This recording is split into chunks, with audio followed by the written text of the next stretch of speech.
ఈ మహాశుక్రవారం మన ప్రభువు మన కొరకు మరణించిన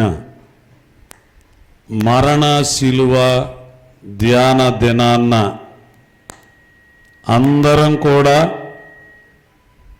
వాక్యము ద్వారా ధ్యానిద్దాం. మొదటిగా వంగలపూడి సంఘ పెద్దలు రామలక్ష్మి సువర్ణ గారు ముందుకు రండి అమ్మా. పేర్లు చెప్పిన వాళ్ళందరూ ముందుకు రండి. ఇలా రండి, ఇటు రండి. రామచంద్రపురం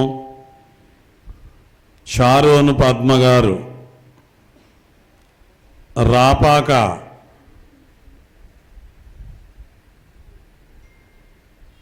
యెషయా గ్రంథం 53వ అధ్యాయము రండి. 1 నుండి 6 వచనముల వరకు యెషయా గ్రంథం 53వ అధ్యాయం 6 వచనములు వంగలపూడి పెద్దలు ఈ వాక్య భాగాన్ని చదివి వినిపిస్తారు. 2వ వాక్య భాగము యెషయా గ్రంథం యోహాను సువార్త 19వ అధ్యాయం 16 వచనాలు షారోను పద్మ గారు చదువుతారు. పత్రిక పాఠము ఎఫెసీ పత్రిక 2వ అధ్యాయం 18 నుండి 11 నుండి 18 వచనాలు చదువుకుందాం. చదవండి. యెషయా 53 1 నుంచి 6.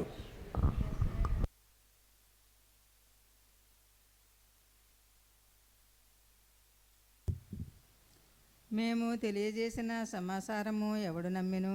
యెహోవా బహువు ఎవనికి బయలుపరచబడును?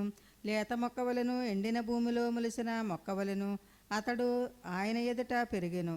అతనికి స్వరూపమైనను సొగసైనను లేదు. మనం అతని చూసి అపేక్షించినట్లుగా అతని యందు స్వరూపము లేదు. అతడు తృణీకరింపబడిన వాడును, ఆయను మనుషుల వలన విసర్జింపబడిన వాడును, వ్యసనాకాంతుడనుగాను వ్యాధిని అనుభవించిన వాడుగాను మనుషులు చూడనల్లని వాడుగాను ఉండెను.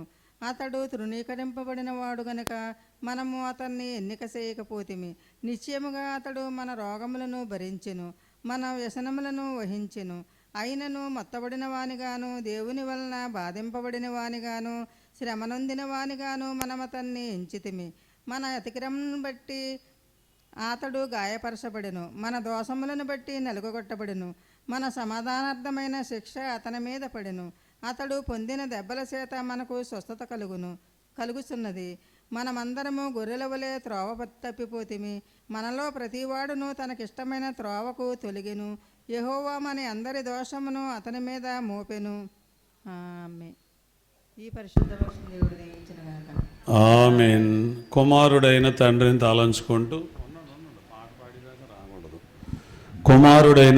తలంచుకుంటూ సువార్త పాఠం యోహాను సువార్త 19వ అధ్యాయము 1 నుంచి 19 వచనాలు రామచంద్రపురం పెద్దలు షారోన్ పద్మ గారు చదువుతారు. దుస్తుండకడు బల్లెము బోని గుచ్చిన తండ్రి పాత్రలోనా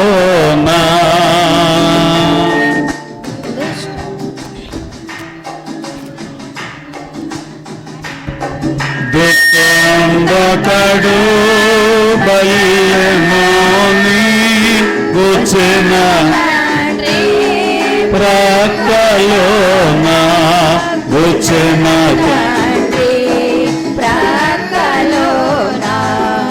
ఏకవేసి నీదు ప్రాణం అర్పించితివా. ఏకవేసి నీదు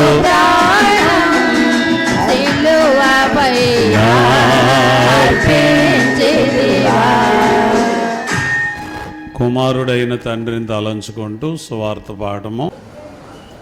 లూకా సువార్త 23:46. అప్పుడు యేసు గొప్ప శబ్దంతో కేక వేసి, తండ్రిని చేతికి నీ ఆత్మను అప్పగించున్నానని ఆయన ఇలాగ చెప్పి ప్రాణము విడిచెను. దేవుడు పరిశుద్ధాత్మ దేవుడిగాక.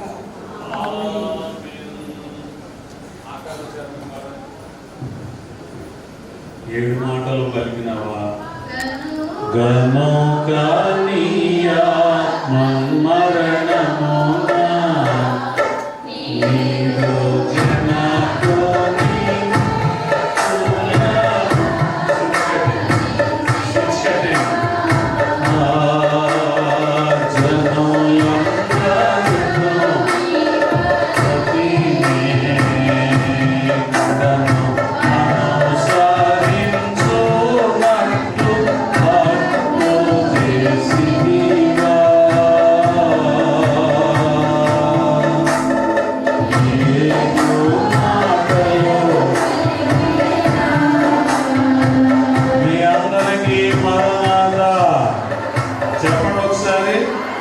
పక్కవారు కూడా ఒకసారి చెప్పండి. ఎందుకంటే చివరి మాట, తండ్రి నీ చేతికి నా ఆత్మను అప్పగించుకొనుచున్నాను. ఈవేళ యేసు ప్రభు వారికి భూమి మీద మరణం బాబు, పాతాళంలో జననం, భూమి మీద మరణ దినం, పాతాళంలో వాళ్లకు క్రిస్మస్ పండుగ. మీకు అర్థమైందమ్మా? మనం బతికున్నాం, క్రిస్మస్ పండుగ చేసుకుంటాం ఏడాది. మంచిగా బతికి పరలోకం వెళ్ళామనుకో రోజు పండుగ. అదే పాతాళానికి వెళ్ళారనుకో అక్కడ మళ్ళీ క్రిస్మస్ చేసుకుంటారు. ఎందుకు? ఆత్మలను రక్షించడానికి యేసు ప్రభువారు ఎక్కడికి వెళ్ళారు? ఇప్పుడు పాతాళానికి వెళ్ళారు. ఆయన నా దేవా నన్ను ఎందుకు చెయ్యి విడిచావు అన్నప్పుడు శరీరం వినాలి, శరీరం శిలువ మీదే ఉండాలి. వింటున్నారా? శరీరం శిలువ మీద ఉంది. ఆయన ఆత్మ ఎక్కడికి వెళ్ళింది అంటే పాతాళలోకంలో వెళ్ళింది అనమాట. ఎందుకు? ఈ ఎండకి మనం దరదరలు ఆడిపోతున్నాం. ఇంకా భయంకరమైన ఎండలు వస్తాయి. ఈ సంవత్సరం ఎండలు బాగానే ఉంటాయి, వానలు బాగానే ఉంటాయి. దేనికి కొదువు ఉండదు. పంటలు బాగానే ఉంటాయి, డబ్బులు బాగానే ఉంటాయి. దేవునికి ఎంతో ఒకటే బాగోదు. అన్ని బాగానే ఉంటున్నాయి జనాలకి. ఎక్కడ బాగుంటలేదు? దేవునికి ఇవ్వడంలోనే బాగుండలేకపోతున్నారు. అన్ని బాగుంటుంది, ఆరోగ్యం బాగుంటుంది, అన్నం తినకంటే మానేస్తున్నారు. అన్నం తింటే 5 రూపాయలు ఖర్చు అవుతుంది, డ్రై ఫ్రూట్స్ తింటున్నారు 50 రూపాయలు ఖర్చు అవుతుంది. హెల్తీ ఫుడ్ అయ్యారు అంటున్నారు. రైట్, మీ భోజనం మీ ఇస్తాం.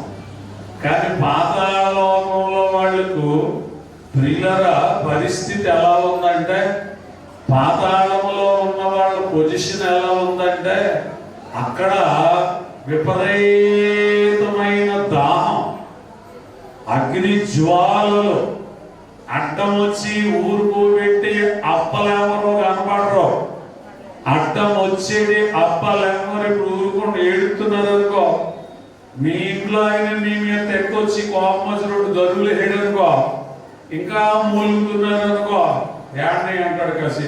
ఇంకా ఏడుతూ ఉంటే 1 గంటకో 1 గంటన్నరకో మనసు బాధ వచ్చి వెళ్తాడు, ఏదో రకంగా పొచ్చుకించుకుంటాడు. పాతాళంలో అలాగే పప్పులు చెప్పండి, పాతాళంలో అలా ఊరుకోబెట్టేవాళ్ళు ఎవరు ఉండరు. ఎందుకంటే అందరికీ ఒకే బాధ. ఇంకెవరికి చేస్తారు? అందరికీ ఒకటే సమస్య. అందుకే యేసు ప్రభు ఏం చేశాడు, ఆ నరకానికి వెళ్ళిపోయిన వాళ్ళు ఉన్నారు.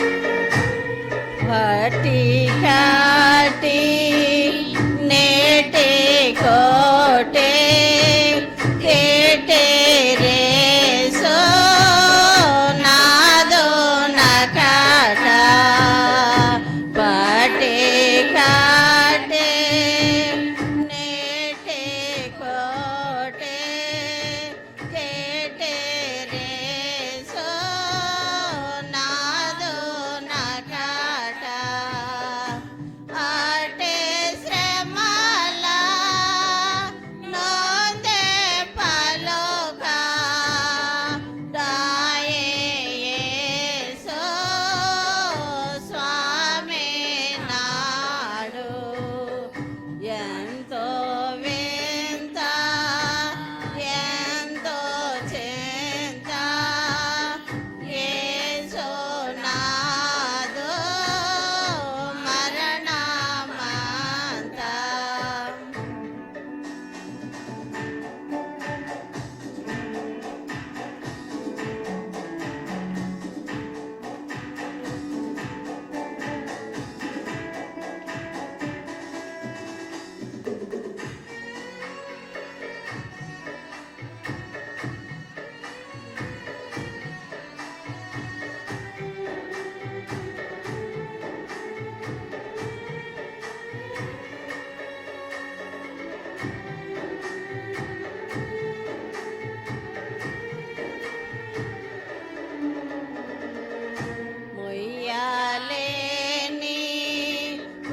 శిలువ మరణాన్ని ధ్యానం చేసుకుంటూ ఈ దినమున ఈ శిలువ చెంతకు వచ్చిన ప్రియ ధ్యాన పరులారా, ఆత్మీయులారా, కల్వరి గొర్రెపిల్ల అయిన క్రీస్తు ప్రభువును మనసారా చూడగలిగే గొప్ప భాగ్యము, గొప్ప ధన్యత మీ అందరికీ కలుగును గాక. ఆమేన్. ఇప్పుడు ఈ సీతానగరం స్వస్థతశాలలో జరుగుచున్న కార్యక్రమం అంతా లైవ్ చేయబడుచు ఉంది. అందుచేత మరి మీకు కొంతమందికి లింకు పంపుతున్నాం, మీరు మరొకరికి పంపండి. బాబు వంగల్పూడి మణి, నీ దానికి లింక్ వచ్చి ఉంటుంది చూడమ్మా, దాన్ని ఒక్కొక్కరికి ఫార్వర్డ్ చేయి బాబు. తేజ, నీవు కూడా. ప్రతి ఒక్కరూ ఇళ్ళకాడ రాని వారు ఉంటారు, ఇళ్ళకాడు ఉండి రానివారు కూడా ఈ కార్యక్రమాన్ని వీక్షించడానికి దేవుడు ఈ ఏడాది ద్వారం తెరిచారు. ప్రభువుకు మహిమ కలుగును గాక. ప్రియులరా, ఈవేళ మన యొక్క విశ్వాసులైన వారి యొక్క జీవితాలలో ఎంతో ప్రాముఖ్యత సంపాదించుకొని ఉన్న గొప్ప సుదినం. మానవుల రక్షణ కొరకు దైవతనయుడుగా వచ్చిన యేసుక్రీస్తు ప్రభు మనుషులైన వారందరి యొక్క పాపములను తన మీద వేసుకొని మనకు బదులు ఆయన మరణించిన మహాదినం. ఎందుకు యేసుక్రీస్తు ప్రభువు ఈవేళ మనందరి కొరకు తన యొక్క ప్రాణాన్ని పెట్టవలసి వచ్చింది? ఎందుకు ఆయన లోకంలో ఉన్న మానవులందరినీ రక్షించడానికి తనను తాను నలుగుగొట్టగొనవలసిన అవసరత ఏర్పడినది అని అంటే, పౌలు పరిశుద్ధ గ్రంథంలో అపోస్తులుల కార్యాలలో ఒక మాట ఉంది. మనందరం చాలా మార్లు చదువుకున్న మాట, ఏ భేదమును లేదు, అందరూ పాపము చేసి దేవుడు అనుగ్రహించు మహిమను పొందలేకపోవచ్చున్నారు. ఇద్దరు ముగ్గురు కొద్దిమంది ఓ ప్రాంతం వారు కాదు. రోమాపత్రిక 3వ అధ్యాయము 23వ వచనంలో మనం చదువుతాం ఆ మాట. ప్రియులరా, ఒక ఏరియా వాళ్ళు కాదు, ఒక ఊరి వారు కాదు. లోతు నివాసం ఉన్నప్పుడు సొదొమ గొమొరా మనుషులందరూ కూడా కామాంధులై, పాపాపేక్ష కలిగిన వారై లోతు ఇంటి మీద వారు దండిగా వెళ్ళినప్పుడు, దాడి చేయడానికి వెళ్ళినప్పుడు దేవదూతలు వారిని ఏ విధంగా కాపాడి ఆ సొదొమ గొమొరాల 43వ వచనం కొండేపూడి పెద్దలు భాగ్యం గారు ఈ వాక్య భాగాన్ని చదివి వినిపిస్తారు. అందుకైన వానితో నేడు నీవు నాతో కూడా పరదేశిలో ఉందివని నిశ్చయముగా నీతో చెప్పుచున్నాను నేను. మళ్ళీ చదవండి. అందుకైన వానితో నేడు నీవు నాతో కూడా పరదేశిలో ఉందివని నిశ్చయముగా నీతో చెప్పుచున్నాను నేను. ఈ మాట చెప్పండి. ఈ పరిశుద్ధ వాక్యం దేవుడు దీవించునుగాక. ఆమేన్. ఈ వాక్యాన్ని రెండవ మాట అమ్మగారు వివరిస్తారు. స్టాండ్ లోపల పెట్టు. నేడు నాతో నీ తర్వాత వాక్యాలు చెప్పేవారు సిద్ధంగా ఉండండి.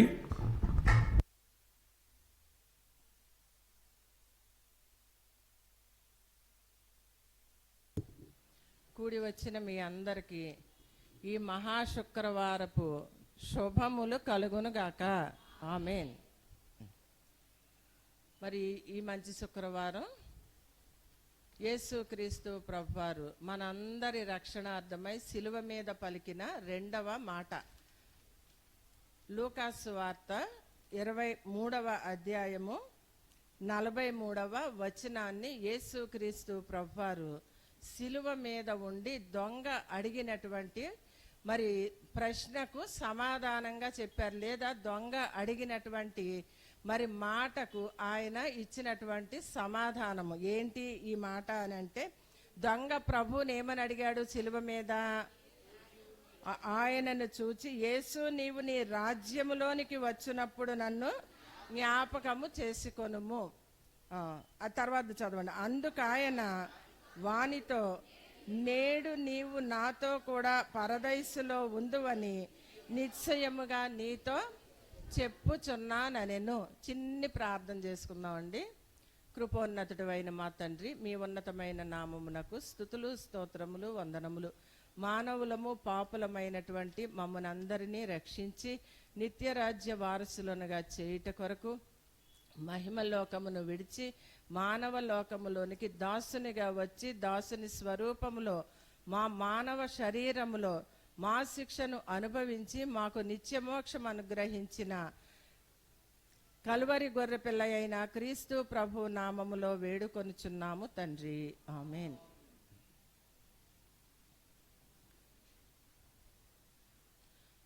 యేసుక్రీస్తు ప్రభువారు శిలువ మీద పలికినటువంటి 7 మాటలలో మొదటి మాట మీరు విన్నారు. ఉపోద్ఘాతాన్ని మొదటి మాటను మీరు విన్నారు. మరి మొదటి మాటలో చెప్పబడినటువంటి మాట అంటే యేసుక్రీస్తు ప్రభువారు తండ్రితో పలికినటువంటి మాట. ఏమండి, ఎవరి కొరకు తండ్రితో ఈ మాట పలికారు అనంటే, మరి ఆయనను హింసించేటటువంటి వారి కొరకు, ఆయనను బాధ పెట్టే వారి కొరకు, ఆయనను మరణము కొరకు తీసుకొని వీధులలో, యెరూషలేము వీధులలో మరి ఈడ్చుకుంటూ కొట్టుకుంటూ మరి అలాగుననే కాళ్లతో తన్నుతూ ముఖము మీద ఉమ్మి వేయిచు ఆయనను మరి యెరూషలేము వీధులలో తిప్పుతూ ఉన్నటువంటి మానవులైనటువంటి వారందరూ చేసేటటువంటి చర్యలన్నిటిని బట్టి యేసుక్రీస్తు ప్రభువారు కోపాన్ని తెచ్చుకోలేదు, వారి మీద ద్వేషాన్ని పెంచుకోలేదు. అలాగుననే వారిని మరి ఎలా శిక్షించాలో చెప్పమని మరి తండ్రిని ఆయన వేడుకోలేదు. కానీ యేసుక్రీస్తు ప్రభువారు చెప్పినటువంటి మొదటి మాట ఏంటి అనంటే, మరి తండ్రి వీరేమి చేయుచున్నారో వీరెరుగరు గనుక వీరిని క్షమించు అన్నారు.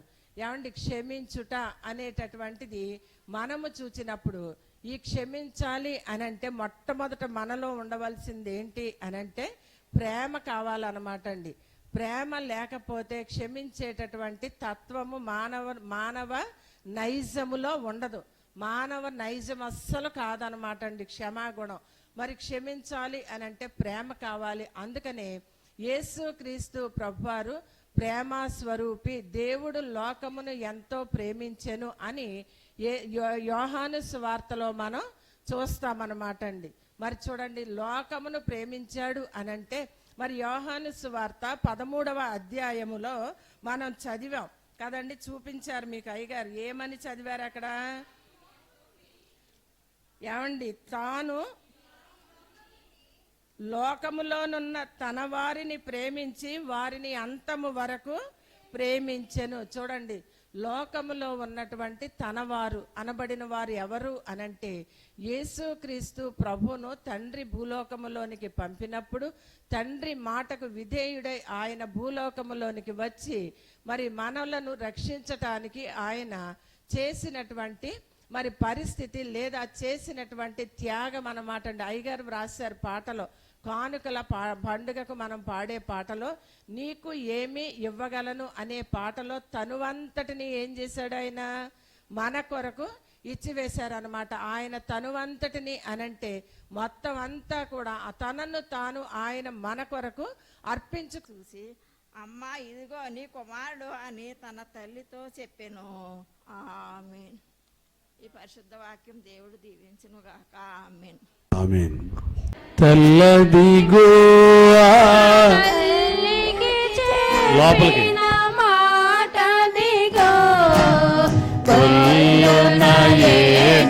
సుధీరు అదిగో అదిగదిగో.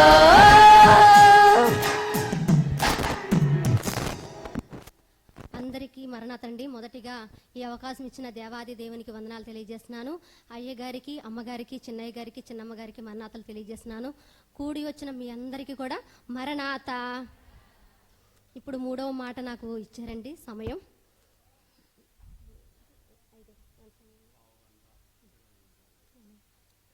మూడవ మాట మనం వివరించుకుందామండి. యోహాను సువార్త 19వ అధ్యాయం చూసినట్లయితే 26వ వచనం, అమ్మా ఇదిగో నీ కుమారుడు అని తన తల్లితో చెప్పింది. చిన్న ప్రార్థన చేసుకుందాం. మహిమ ఘనత ప్రభావము కలిగిన దేవ, మహోన్నతుడైన దేవ, కృపామయుడమైన దేవ, ప్రభువా మీ శిలువ ధ్యానలో అనేకమైన మర్మాలు ప్రభానైనా మర్మములు ప్రభా దాచి ఉంచావు తండ్రి. నీకే స్తుతులు స్తోత్రాలు తండ్రి. ఆ శిలువలో పలికిన ప్రతి మాటను ప్రభా మేము శ్రద్ధగా ధ్యానించి సంపూర్ణముగా ధ్యానించి ఆ సంపూర్ణమైన ఆశీర్వాదాలతో మేము నింపబడాలి ప్రభువా. నీకే వందనాల స్తుతులు స్తోత్రాలు. నా మాటలు, నా తలంపులు, నా క్రియలు కొట్టివేయండి. మీ మాటలు వినిపింపజేయమని అడుగుచు సమస్త మహిమ ఘనత ప్రభావములు మీకే చెల్లించుకుంటూ ఈ ప్రార్థన అంగీకరించమని యేసయ్య పరిశుద్ధ నామమున అడిగి మిక్కిలి బ్రతిమలాడి వేడుకుంటున్నాను తండ్రి. ఆమేన్. అయితే మనం ఇక్కడ చదువుకున్న మాట అండి, యేసుక్రీస్తు ప్రభువారు సిలువలో పలికిన 3వ మాటగా మనకి కనబడుతుంది కదండి. అయితే మొదటి 2 మాటలు కూడా పర సంబంధమైనవిగా కనపడతాయి. ఇది భూలోక సంబంధమైన మాటగా మనకి కనపడుతుంటది. అంటే శరీరానికి సంబంధించిన మాట. ప్రేమ శిలువ సింహాసనం మీద నుంచి ఆయన తనయుడిగా ఉండి తన తల్లితో పలికిన మాట, అమ్మా ఇదిగో నీ కుమారుడు అని ఎవరిని చూపించన్నారండి? యోహాను గారిని చూపించి అన్నారు. అయితే మరియమ్మ గారు ఆయన పరిచర్య చేస్తున్నంతసేపు ఆయనను వెంబడించినప్పటికీ కూడా ఎక్కడైనా యేసుక్రీస్తు ప్రభువారు మరియమ్మ గారిని పట్టించుకున్నట్టుగా కనబడ్డారా? శిష్యులు చెప్తా ఉన్నారు కదా, నీ సహోదరులను నీ తల్లి వెలుపట ఉన్నారు అని అన్నప్పుడు యేసుక్రీస్తు పలికిన మాట ఏమన్నారండి అక్కడ? మత్తయి సువార్త 12వ అధ్యాయం 47వ వచనం 48వ వచనం ఉంది. ఇదిగో నీ తల్లియు నీ సహోదరులను నీతో మాట్లాడవలని వెలుపల నిలిచిన్నారని ఆయనతో చెప్పాను.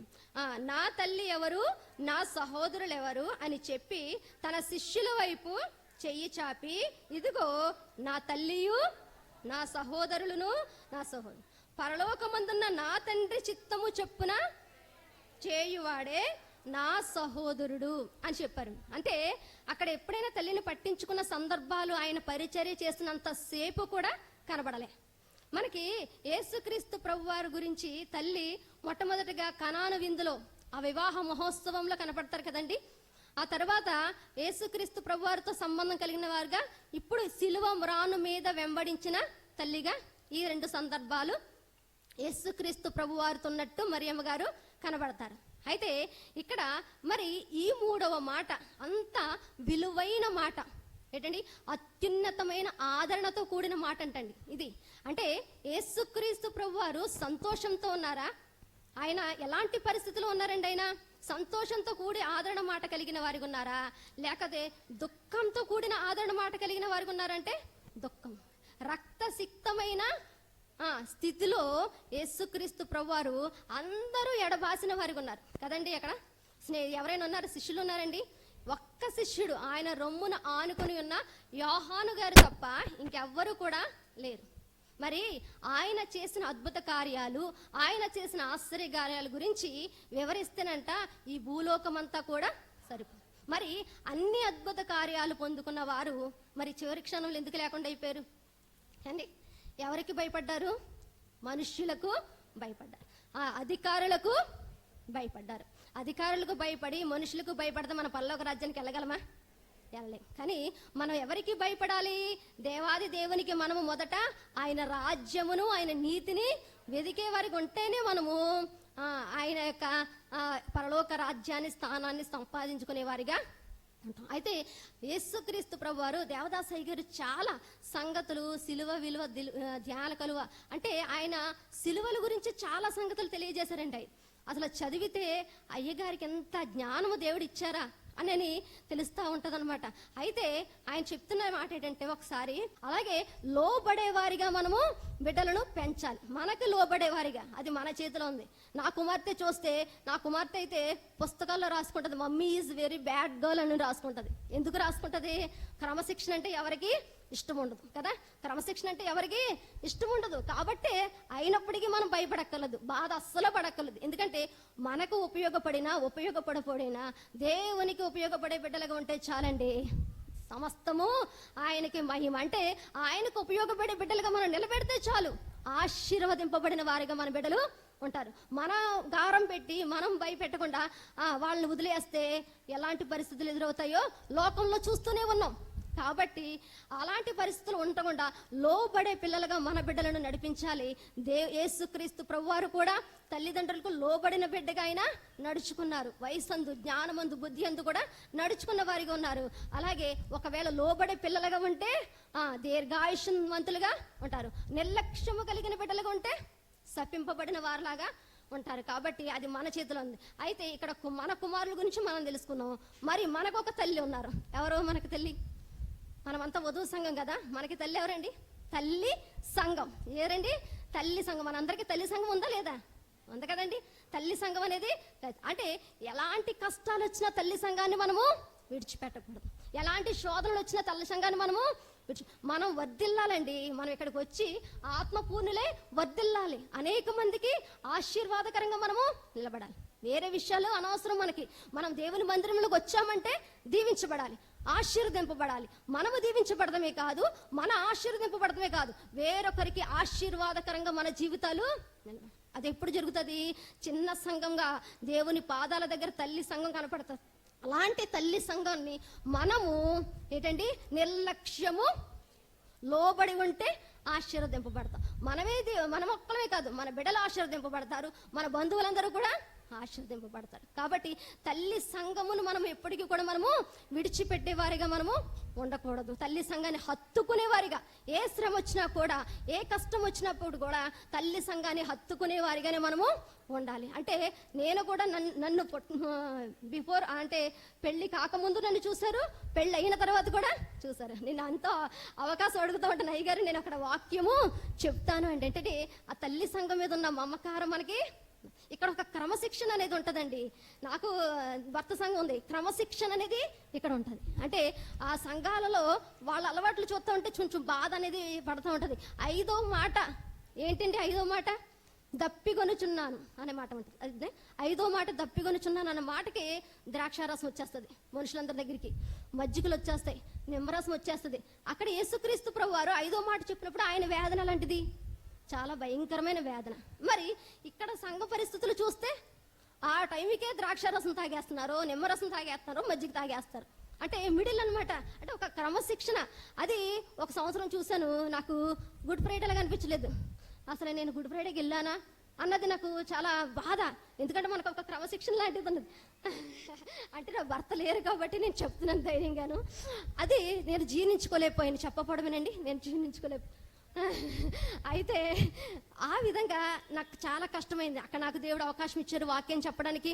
నేను ఎక్కడి నుంచి, నా పుట్టింటి సంఘం నుంచి నేను వెళ్ళానని తెలుసు, నేను అక్కడ వాక్యం చెప్తున్నానని తెలుసు. దేవుడు అందరిలో నన్ను నిలబెట్టాను. నా భర్తకి ఇచ్చారు ఆధిక్యత. అది నా భర్తను చూడగానే మీ ఆవిడ గారు అలా చెప్తారని, కానీ ఆయనకు అదే సంతోషం. అయితే నేను అక్కడ ఉండలేకపోయాను. అందుకే ప్రతి సంవత్సరం అయ్యగారిని ఖచ్చితంగా నేను, అయ్యగారు ఎక్కడికైనా పంపించండి, నేను మాట చెప్తాను. నాకు ఆ అవకాశం నా భర్త ఇస్తే ఎక్కడికైనా దేవుని పని కాబట్టి ఆటంగా పరచరు. అంటే అలాగా ఉంటుంది. ఒక క్రమశిక్షణ అనేది మనకు తల్లి సంఘంలో అలవాటు అయిపోయినప్పుడు బయటికి వెళ్ళినా మనం ఉండలేమండి. ఇక్కడ ఆశీర్వదింపబడ్డాం, మనం దీవించబడ్డాం, మనం మేళ్లు పొందుకున్నాం, మనం విడిచిపెట్టకూడదు. చివరి గడియ వరకు, శ్వాస వరకు మనము విడిచిపెట్టకూడదు. మనం ఎదుటి వారికి మాదిరికరంగా నిలబడాలి. కాబట్టి యేసుక్రీస్తు ప్రభువారు తల్లికి లోబడిన బిడ్డగా ఉన్నారు. మనము మన సంఘాలకు లోబడిన బిడ్డలుగా ఉండు అనేకమైన ఆశీర్వాదాలు పొందుకునే వారిగా దేవుడు మనల్ని దీవించిన గాక. ఆమె మరణాతండి. మరణాత. ఒక నిమిషం అక్క. శశి రత్నాకర్ చిన్నతనం నుంచి కూడా బైబిల్ మిషను. చిన్నతనంలో లోదరణ సంఘాల్లో ఉండేవారు. లేదు, వీళ్ళ తాతగారాళ్ళు చక్కగా వీళ్ళు రాజమండ్రి వచ్చాక మొత్తం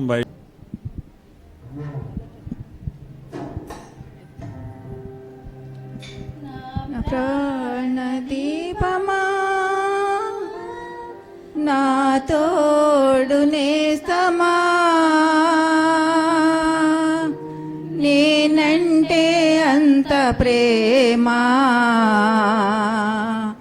నా కొరకే నా ఈ శ్రమ, ప్రాణదీపమా నా తోడు నేస్తమా.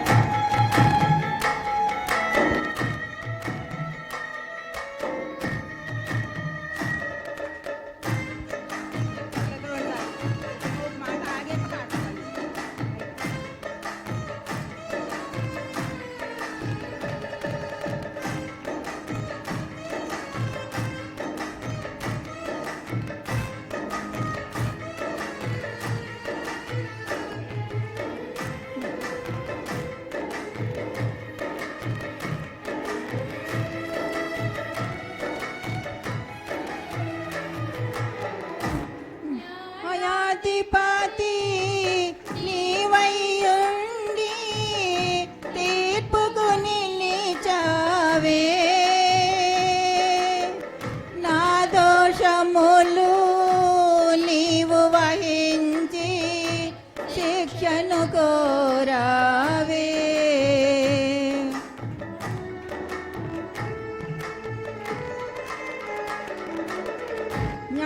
న్యాయాధిపతి నీవయ్యుండి తీర్పుకు నిలిచావే, నా దోషములు నీవు వహించి శిక్షను కోరావే. నింగిని వీడిన నీతి సూర్యుడా నేలకు వరిగావే, చీకటి నిండిన ఈ లోకాన వెలుగై నిలిచావే. నా ప్రాణదీపమా నా తోడు నేస్తమా, నేనంటే అంత ప్రేమ, నా కొరకే నా ఈ శ్రమ, నా ప్రాణదీపమా నా తోడు నేస్తమా.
స్వస్థతనిచ్చిన దేహము నలిగేని.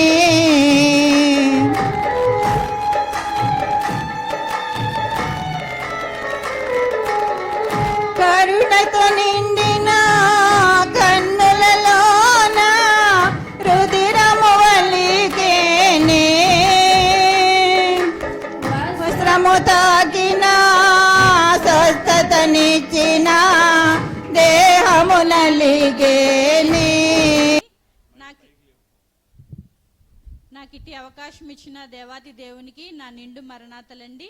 అయ్యగారికి అమ్మగారికి నా మరణాతలు, చిన్న అయ్యగారికి చిన్న అమ్మగారికి కూడా నా మరణమండి. మార్కు సువార్త 15వ అధ్యాయము. పాపానికి చోటిస్తున్నామా, పాపాన్ని ప్రేరేపిస్తున్నామా, పాపాన్ని చేయడానికి ఇష్టపడుతున్నామా? అయితే ఒకరానొక రోజు దేవుడు మన చెయ్య వదిలేస్తాడండి. జ్ఞాపకం చేసుకోవాలి మనందరం కూడా. మరి సంసోను అలాగే అనుకున్నాడండి, విరజిమ్ముకోందును అని అనుకున్నాడు, శత్రువులు సంహరిద్దాం అనుకున్నాడు. కానీ అతనికి ఏం తెలియలేదు, యెహోవా అతనిని ఎడబాసనని అతనికి తెలియలేదు. ఏంటంటే దేవుడు చెయ్యి విడిచిపెట్టారు. ఎందుకు విడిచిపెట్టారంటే సంసోను చేసిన పాపాన్ని బట్టి విడువబడడం అనేది మనం చూస్తున్నాం. మనం కూడా మరి అనేక మార్లు పాపానికి మనం చోటిచ్చేవారిలా మనం ఉంటే గనక దేవుడు ఏదో ఒక రోజు మన చెయ్య విడిచేస్తారు. కానీ మరి దేవుడు మన చెయ్యి ఎప్పుడు విడిచేస్తారంటే మనకు అందం లేదనో, ఆస్తి లేదనో, డబ్బు లేదనో, పేరు లేదనో, ప్రఖ్యాత లేదనో, లేకపోతే వయసు అయిపోయిందని మనం విడిచిపెట్టండి. మనలో పాపం ఉంటే దేవుడు చెయ్యి విడిచిపెడతాడు. జాగ్రత్త. కాబట్టి మనము సంసోను వలె భ్రమలో బ్రతకూడదండి. మరి సంసోను భ్రమలోనే కదా ఉన్నాడండి. దేవుడు నాకు తోడే ఉన్నాడు, నాకేంటి అని చెప్పి విరజిమ్ముకుందును అనుకున్నాడంట. మరి మనము కూడా అలాగా నాకేంటిలే, దేవుడు నన్ను కాపాడే దేవుడు, నిన్ను కాపాడువాడు కునుకడు నిద్రపోడు అన్న దేవుడు నాకున్నాడు, నాకేంటిలే అనుకున్నాం అనుకోండి, ఏదో ఒక రోజు మరి పాపం చేస్తే మనం కూడా శాపానికి గురవుతాం. మరి అక్కడ సంసోను గారికి ఏమైందంటే చివర మరి శత్రువులు వచ్చి కనుగుడ్లు పీకేశారు, క్షవరం చేయించేశారు, కనుగుడ్లు పీకేశారు, గానుగ నూడ్చే ఎద్దుకు మారుగా ఈయన అక్కడ ఎద్దులా కట్టేశారండి. చూడండి ఎంత దౌర్భాగ్య స్థితి అంటే, ఎద్దులాగా ఆయన్ని కట్టేసి ఆ గానుగను నోడ్చమన్నారంట. కాబట్టి మనము మరి ఎలా ఉండాలనేది మన అంతరంగాలను మనం పరిశీలన చేసుకోవాలని మరి 4వ మాట ద్వారా దేవుడు తెలియపరుస్తూ ఉన్నారండి. అలాగే మరి మనం లేఖన భాగాన్ని చూసినట్లయితే మరి కయ్యను గురించి కూడా మొదటి మరి ఆది కాండంలో మనం చూసినట్లయితే మరి కయ్యను గారు దేవుడు విడిచిపెడితే ఏ విధంగా ఉంటారనేది మనం జ్ఞాపకం చేసుకుంటే మరి ఆది కాండము 4వ అధ్యాయము 14వ వచనాన్ని ఒకసారి చదువుకుందామండి. ఆది కాండము 4వ అధ్యాయము 14వ వచనమండి.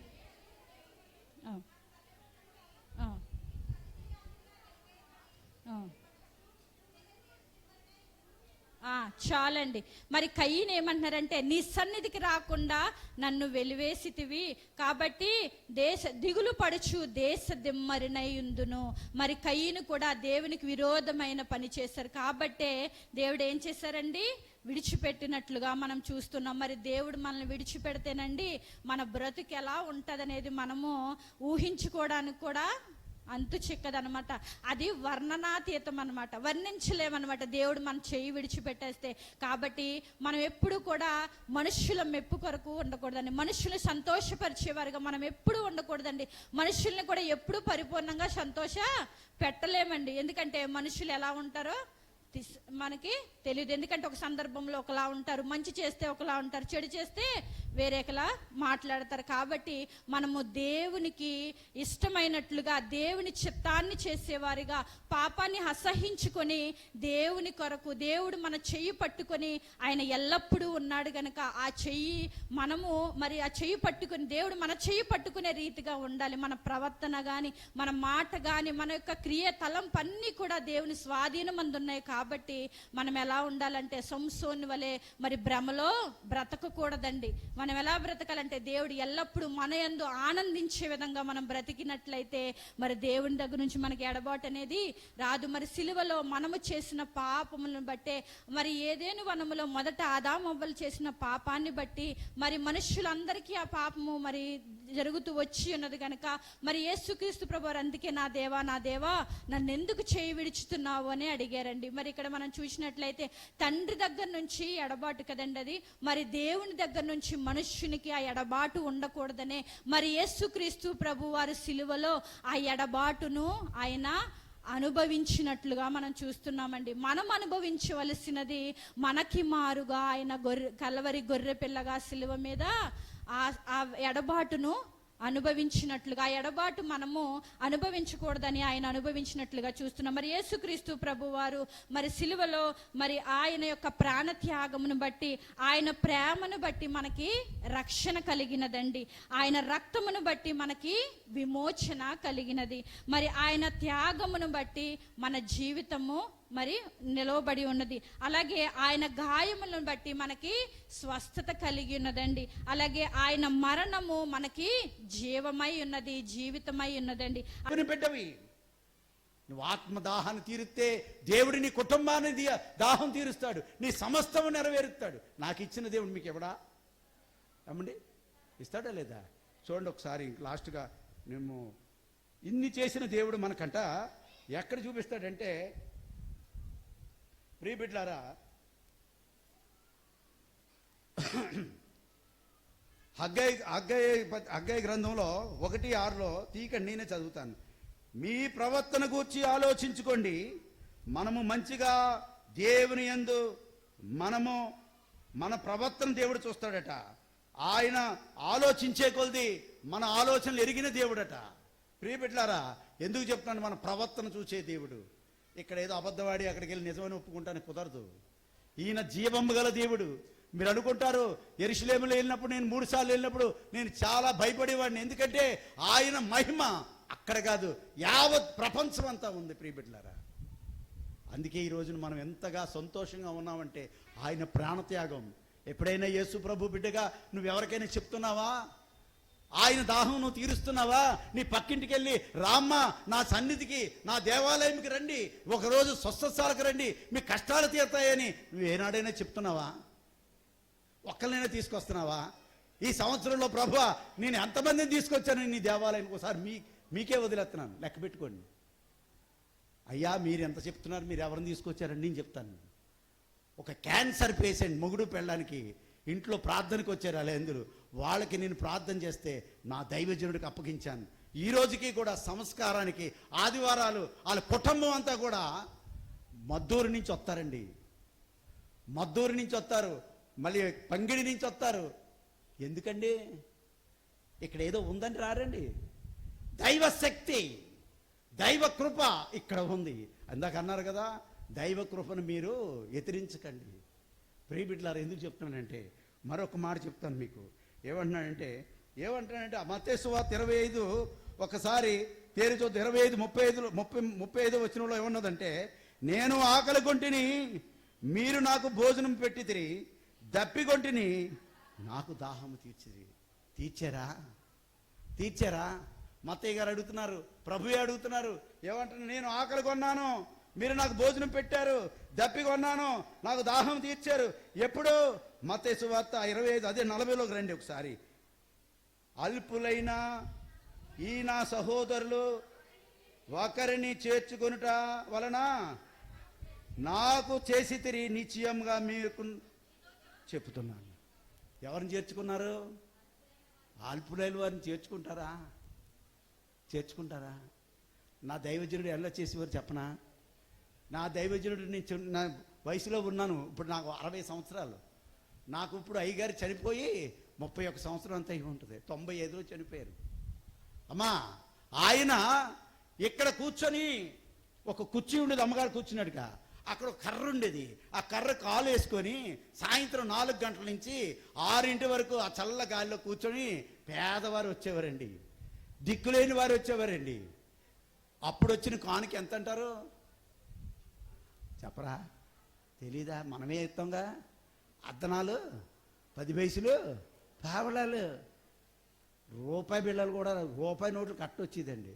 రూపాయి బిళ్ళలు కాదు, రూపాయి నోట్లు, 2 రూపాయల నోట్లు, 1000 రూపాయలు అలాగిచ్చి, అబ్బాయి నువ్వు నీ భార్య పిల్లలు కూడా వెళ్ళి పాకేసుకొని దైవ సేవ చేసుకోండి అని పంపించేవారు. ఇప్పుడు ఉన్నారా? నిన్న రాత్రి మాకు అయ్యగారు ఏమన్నారంటే, మరి మీకు చెప్తున్నాను, ప్రతి శుక్రవారం ఈ 40 రోజులు శ్రమల పండగలో, ధ్యాన పండగలలో, ధ్యాన కాలంలో ప్రతి శుక్రవారం ఏం చేసేవారంటే, అబ్బాయి అయ్యగారు అన్నారు, పేదవారికి, సంఘాల్లో ఏమీ లేని వారికి మీ కానుక తెచ్చి ఎట్టండి, మీరేమిస్తారో మీ దాహం తీర్చండి అన్నారు. నాకు అనిపించింది అదే. ఏంటది? మనం ఇచ్చుట వల్ల దేవునికి దాహం తీర్చాం. ఇప్పుడు ఆ డబ్బులు తీసుకెళ్ళి నిన్నే అన్నారు, రేపు శనివారం కూర్చోబెట్టి తెచ్చి ఎవరెవరు ఉన్నారు ఆయనకి మరుగే ఉంటుందంటారా? నేను కాలు ఎగరేసి కోటీశ్వరుని అంటే అబ్బేబే ఏం ఉపయోగం ఉండదో, నేను లేని దాన్ని కృంగిపోతాను అని తెలుసు. మనం లేమి తెలుసు, మన కలిమి తెలుసు. దైవజనుడికి తెలియంది ఏముండదు. ఒకవేళ నువ్వు అబద్ధవాడినా ఆయన దగ్గర కుదరదు. ఆ డబ్బులన్నీ తీసి ప్రజల దాహం తీరుతాడు. కూర్చోడు. 7వ మాట చదువుకుని క్లుప్త వివరం చెప్పుకుని ముగించుకుందాం. గీతా గారు వచ్చినట్టున్నారు, రాజమండ్రి.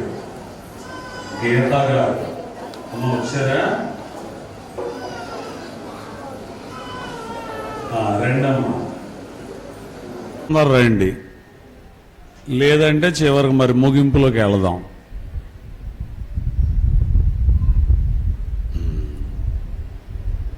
మీరందరూ ఒకసారి నిలబడండి. అందరూ ఇంక నిలబెట్టలే, ఇంక నిలబెడితే భోజనానికి పంపేసినట్టే. అమ్మా ఇప్పటికే కొంచెం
మీ ఘనమైన నామమునకు వందనములు స్తోత్రములని నిన్ను మేము స్తుతించుకుంటున్నాం.